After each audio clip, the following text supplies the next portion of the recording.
شراب پی کے اشارہ کر کے کہتا رہا مجھے بتاؤ ان بیویوں میں علی کی بڑی بیٹی زینب کھو سجاد نے فرمایا میرا اللہ میں مر جاتا یہ منظر نہ دیکھتا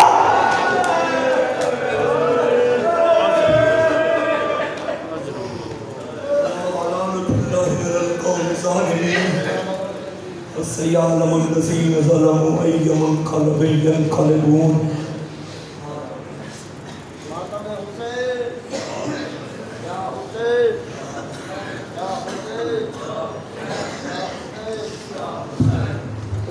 حاضرین آپ سے گزارش ہے کہ کل ٹھیک 8:30 بجے امام بارگاہ میں آئے